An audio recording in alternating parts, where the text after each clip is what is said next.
Hoy marca un momento crucial en mi vida mientras me encuentro en la casa familiar, un lugar lleno de recuerdos queridos. Las paredes parecen cobrar vida, susurrando historias del pasado. Mi gato, Roy, está aquí también, corriendo de un lado a otro con energía incontenible. Su alegría ilumina la habitación y levanta mi ánimo.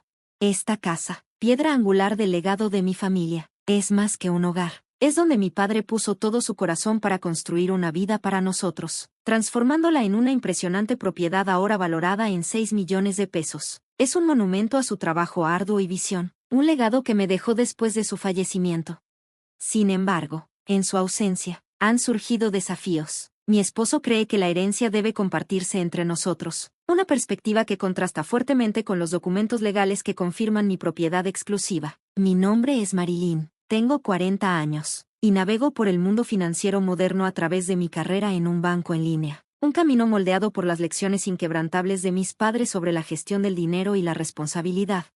Aunque crecí en un hogar acomodado, mi crianza estuvo lejos de ser extravagante. Mis padres se aseguraron de que llevara una vida sencilla, dándome una asignación modesta, sirviendo comidas sencillas y matriculándome en una escuela pública. A pesar de eso, los rumores sobre nuestra riqueza se esparcieron, pintando una imagen de privilegio que no coincidía con mi realidad.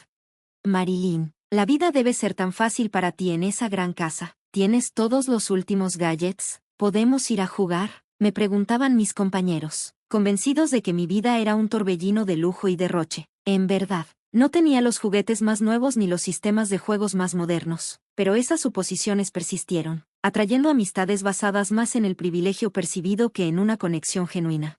Ahora, estando en esta casa llena de ecos de mi pasado, me doy cuenta de dónde radica la verdadera riqueza, no en la riqueza material, sino en los valores y recuerdos que me han formado. Creciendo, a menudo me encontraba en situaciones incómodas donde amigos o conocidos pedían dinero, una solicitud que chocaba con las enseñanzas de mis padres sobre la autosuficiencia y la discreción. Uno de los momentos más difíciles fue cuando accidentalmente rompí la consola de videojuegos de Emma. En ese momento, no tenía dinero para reemplazarla, lo que solo profundizó la culpa que sentía. Fue entonces cuando Bárbara, una nueva compañera de clase, entró en mi vida. Me preguntó si había contado a mis padres sobre la consola, pero tenía demasiado miedo de su decepción como para confesarlo. No puedo decírselo, podrían enojarse, le admití, esperando que lo entendiera. Pero cuando Bárbara más tarde me pidió ayuda financiera, tuve que negarme, atada por la estricta regla de mis padres sobre no prestar dinero. Disculparme con Bárbara fue incómodo y tensó nuestra amistad naciente. Las cosas empeoraron cuando ella reaccionó llorando a mi negativa, y pronto comenzaron a circular rumores de que no quería ayudar a una amiga a pesar de la riqueza de mi familia. Mis intentos de explicar que no tenía dinero extra no fueron escuchados, dejándome atrapada en una red de malentendidos y suposiciones. Al reflexionar sobre esos momentos ahora, veo cómo moldearon profundamente mi visión sobre la riqueza, las relaciones y la integridad, lecciones que resuenan mientras navego por las complejidades de mi vida hoy.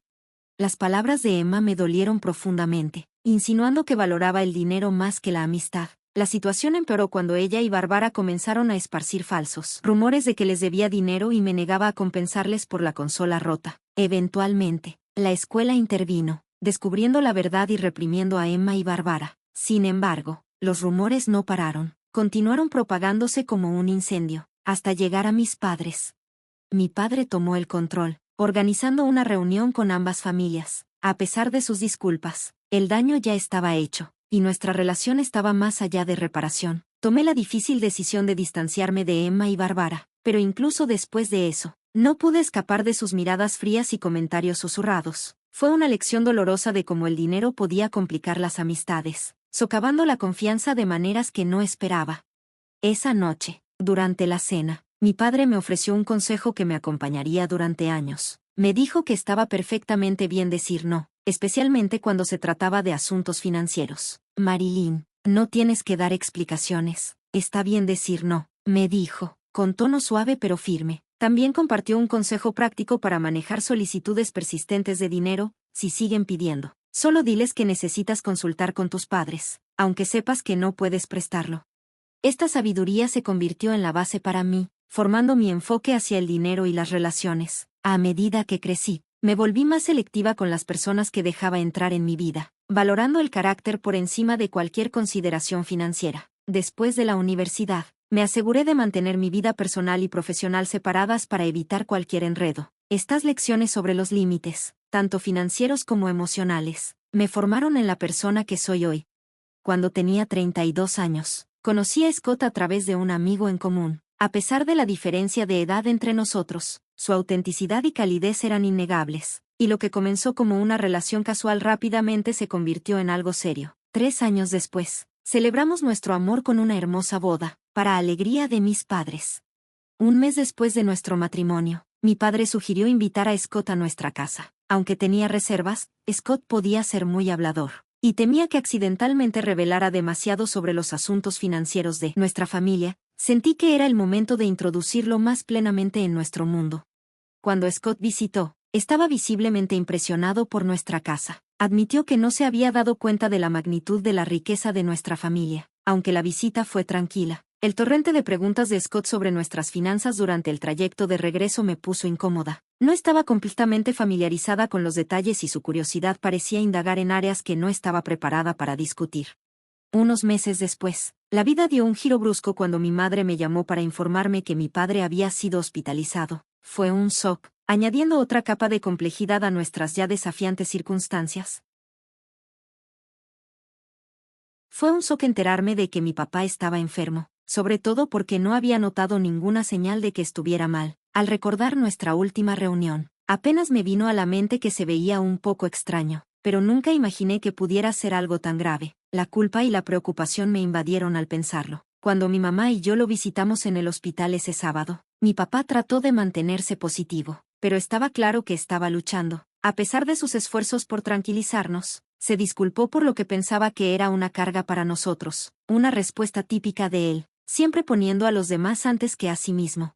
El diagnóstico del doctor nos golpeó como una tonelada de ladrillos. Mi papá tenía cáncer pancreático avanzado, y ya se había esparcido demasiado para poder operar. Era casi imposible comprender que alguien tan preocupado por su salud y tan lleno de energía como mi papá pudiera verse afectado por algo tan devastador.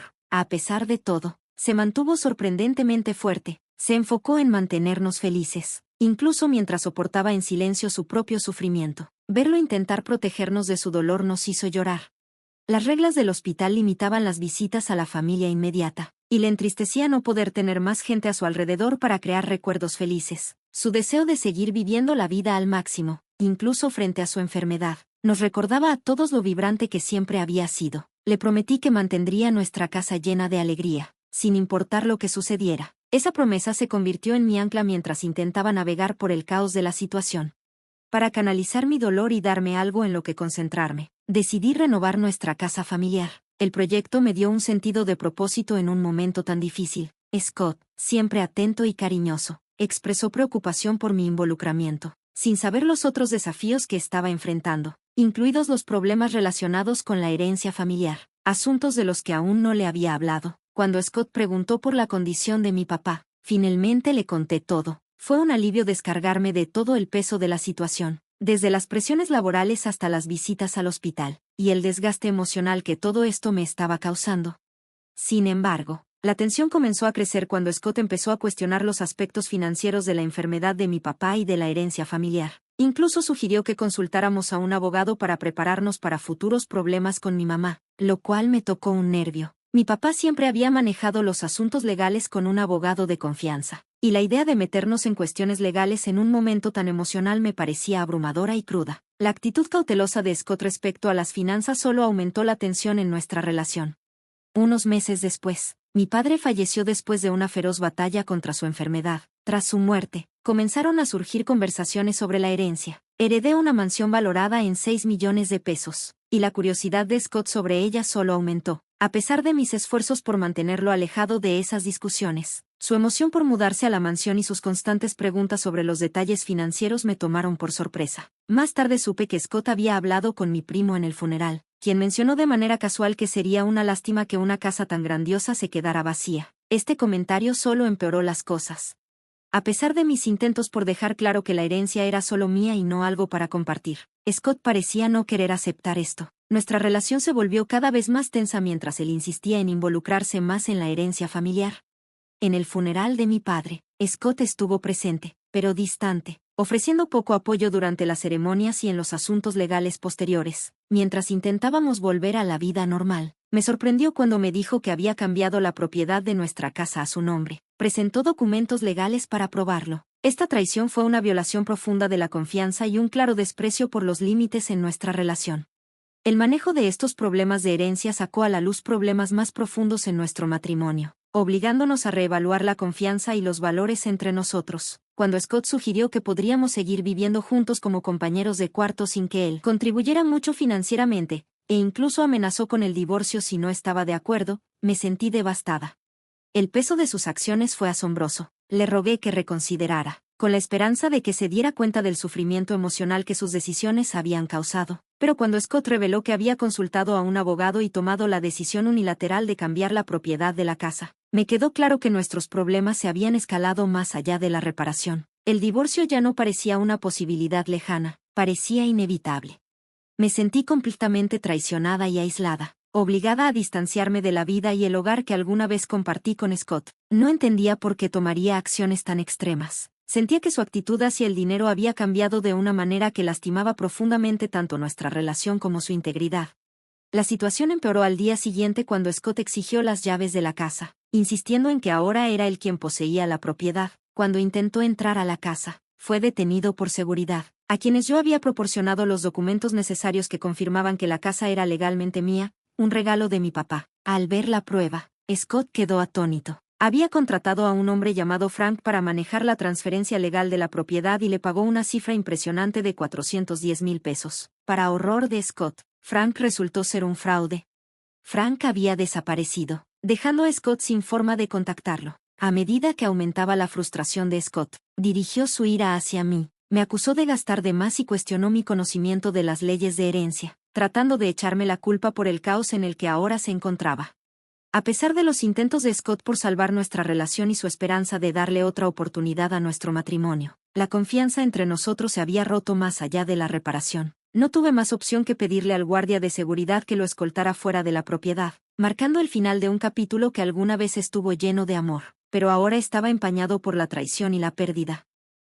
En los meses que siguieron, tuve mucho tiempo para reflexionar sobre todo lo que había sucedido. Este periodo de introspección me permitió reconocer lo esencial que es la confianza y la honestidad en cualquier relación. La dolorosa experiencia con Scott, llena de mentiras y traiciones, me enseñó la importancia de nunca dejar que los asuntos financieros nublen mi juicio o comprometan mi integridad.